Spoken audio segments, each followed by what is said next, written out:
তো মাটির গন্ধে ভরা গ্রামের গল্পে সেরা। তো চলো বন্ধুরা, আজকে ব্লগটি শুরু করা যাক। আজকের ব্লগটিতে আছে রাধা অষ্টমীর দিন সকাল থেকে দুপুর পর্যন্ত আমার দিনটা কেমন করে কাটলো সেটা তোমার সঙ্গে শেয়ার করব। তো চলো আর বেশি দেরি না করে আজকে ব্লগটি শুরু করা যাক। তো চলো। উঠে আজকে ভেন্ডি তুলতে চলে এসেছি, আর ওদিকে কাকুর ভেন্ডি তোলা হয়ে গেল বলে আজকে বাবা ভেন্ডি তুলতে আসতে পারেনি, কারণ শাক তুলতে গেছে। শাক বাড়িটি আজকে শাক তুলে শেষ করবে বলছিল। আর ওদিকে দেখো সূর্যের রশ্মি দিচ্ছে, সূর্য এখনও ভালো করে ওঠেনি। তো চলো আমি ভেন্ডি তুলবো, তো তোমরা দেখতে থাকো। তো বন্ধুরা, আমার ভেন্ডি ভাঙা হয়ে গেল, আর আমি দেখছো এই রেনকোটটা পরে আজকে ভেন্ডি ভাঙছিলাম। তো বাবার মনে হয় এখনও শাক উবড়ানো হয়নি, তাই আর কি ভেন্ডি বাড়িতে এলো না। আর এদিকে আজকে রাধা অষ্টমী বটে, তো মেঘলা মেঘলা করে দিয়েছে আজকে। আর ব্যাগটা পুরো ভর্তি হয়ে গেছে, দেখাচ্ছি তোমাদের।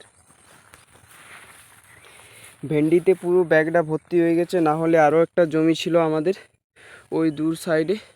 তো ভেন্ডি, এই ভেন্ডিগুলো নিয়ে পরে আমি এবার ঘরের দিকে চলে যাব।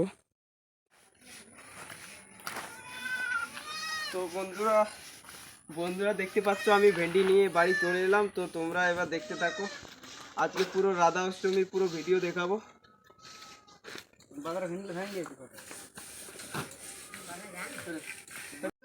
তো একে চলো শাক, আর এদিকে ভেন্ডি, আর বাবা কিছু পরিমাণ ছাতু পেয়েছে, এটাও দেখায় তোমাদের।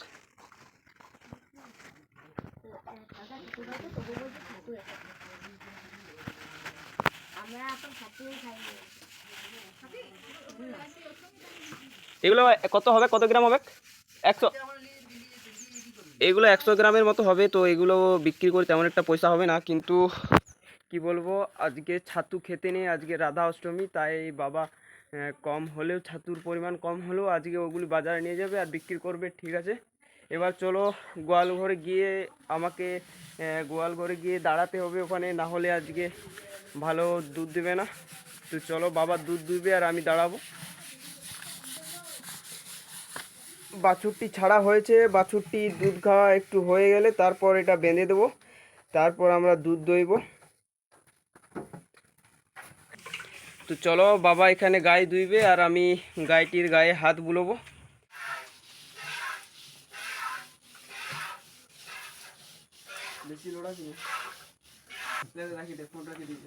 ধর আজকে রাধা অষ্টমী, তাই সকাল সকাল আমি চান করে এলাম। এবার গীতা পাঠ করব, তারপর গীতা পাঠ করে পর আমি সকালের খাবারটা খাবো।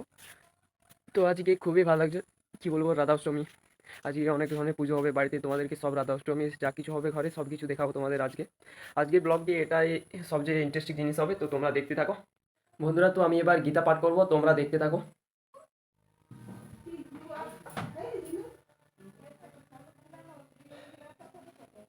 তো বন্ধুরা চলো, এবার আমি আমার গীতা পাঠটা শুরু করি।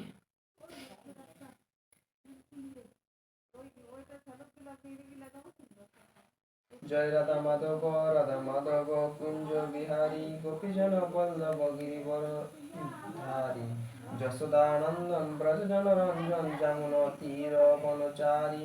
জয় রাধা মাধব কুঞ্জ বিহারী, গোপীজন বল্লভ গিরিবরধারী, যশোদানন্দন ব্রজজন রঞ্জন যমুন তীর বনচারী।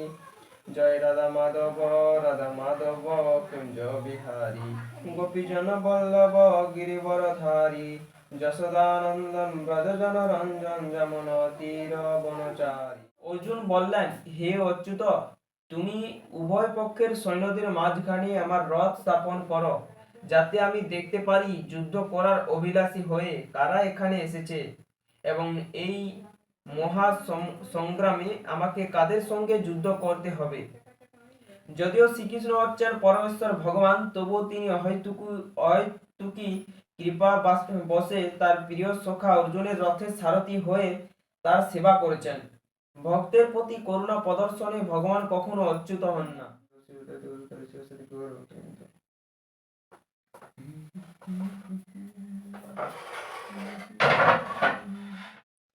হ্যালো বন্ধুরা, তোমাদেরকে বলে দিই, রাধা অষ্টমী মানেই হচ্ছে ভগবতী পূজা। তো আমাদের গোয়াল ঘরে আজকে ভগবতীর পুজো হবে, আর গোয়াল ঘরে পুজো হবে, তো সেটা তোমাদের দেখাবো।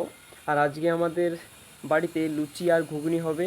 দুপুর থেকে লুচি আর ঘুগনি খাওয়ানো চলবে আর কি, খাওয়া দাওয়া চলবে। আর আর কি মা এখন গোয়াল ঘরে আলপনা দেবে, সেটা তোমাদের দেখায়, চলো।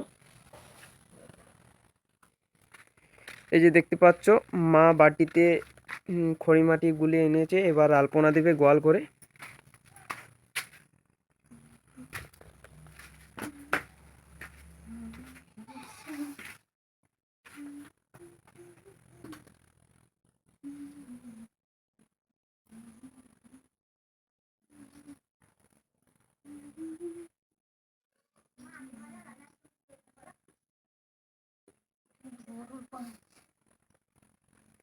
ওই সাইডে যে পাঁচগুলি করছে ওগুলি হচ্ছে গরুর পাঁচ আর কি, ওগুলি গরুর খুরের পাঁচ।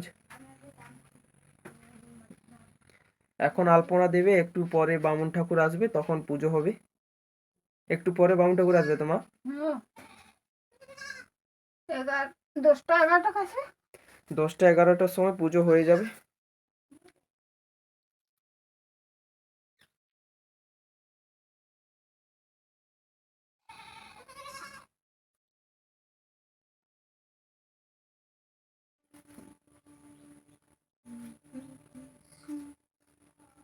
এই দেখো, এটা আসন করছে বামুন ঠাকুরের জন্য, বামুন ঠাকুরের জন্য তোমার। হ্যাঁ, বামুন ঠাকুরের জন্য আসন।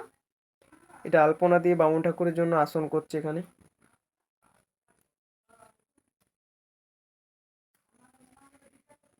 আর এই যে শালুক ফুলটি দেখছো, এই শালুক ফুলটি এখানে লাগবে আজকে ভগবতী পূজা রাধাষ্টমী উপলক্ষে।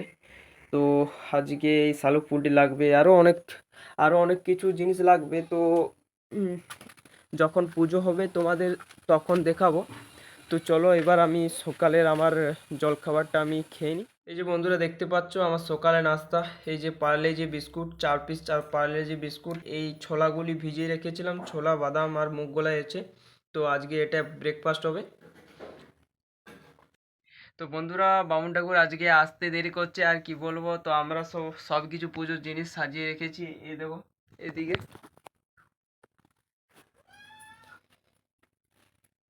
ভগবতী পুজো আজকে রাধা অষ্টমী উপলক্ষে, তাই গোয়াল ঘরে পুজোটি আর কি হয়। এটা আমাদের গোয়াল ঘর, দেখে নাও তোমরা। বন্ধুরা, বামুন ঠাকুর আসতে দেরি করছিল, তাই আমি মুড়ি খেতে বসে যাই। তো মুড়ি খাবারের মেনুটি দেখো, এই দেখো, এটা হচ্ছে টাটকা ঘুগনি, প্রচুর গরম আছে। আর পাশে ওটা হচ্ছে ছোলা, সকালে ভিজিয়েছিলাম। আর এটা হচ্ছে গুড় পিঠা, এটি বাড়িতেই তৈরি করেছে। আর এটা হচ্ছে গমের খিচুড়ি। তো এটা দিয়ে আজকের সকালের আমি মুড়ি খাবারটা সারবো। আজকের পুরো দিনে যা যা খাবো, খুবই পুরো সুন্দর সুন্দর মেনু। তো চলো, আর বেশি দেরি না করে আমি জলদি জলদি মুড়িটা খেয়ে ফেলি। রাধা অষ্টমীর জন্য লুচি থাকছে, লুচি তৈরি করছে, সেটা তোমাদের দেখাই, চলো।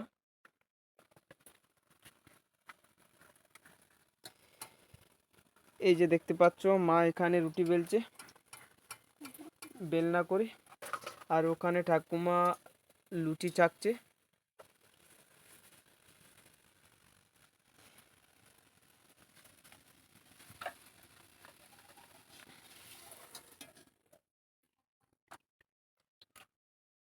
এইগুলো হচ্ছে শুধু লুচি, এর সাথে কিছু ময়দা তেল দিয়ে জল দিয়ে এটা তৈরি করা হয়েছে। আর এটার সাথে তালের মাড়ি মিক্স করা হয়েছে।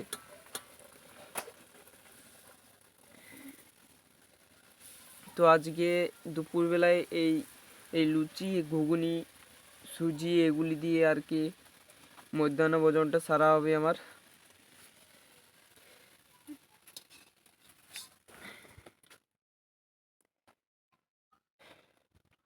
তো চলো, ঠাকুমার মা করতে থাকুক, আমি এবার একটা লুচি নিই আর চলে যাই।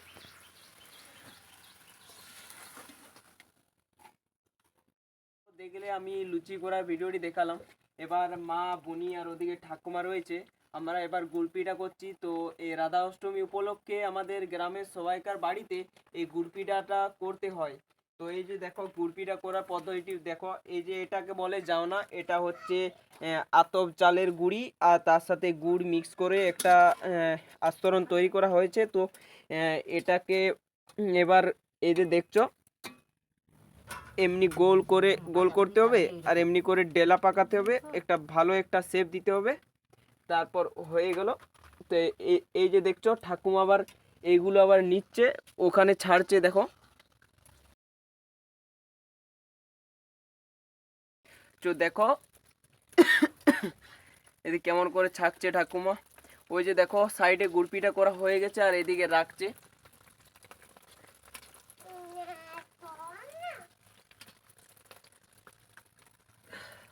তোরটা কেমন হয়েছে জামাটা? আমি করি নাই। তো তো ঠিক আছে, গুড়পিটা করার পুরো ভিডিওটা তোমাদের দেখালাম। তো বন্ধুরা, তোমাদের এই রাধা অষ্টমীর ব্লগটি কেমন লাগলো? তোমাদের যদি ব্লগটি ভালো লাগে তাহলে একটা লাইক করে দেবে, একটা কমেন্ট করে দিয়ে আসবে। আর চ্যানেলটাকে তোমরা যদি সাবস্ক্রাইব করে না থাকো তাহলে চ্যানেলটাকে সাবস্ক্রাইব করে দিয়ে আসবে। তো চলো আজকের মতো সবাইকে বিদায়।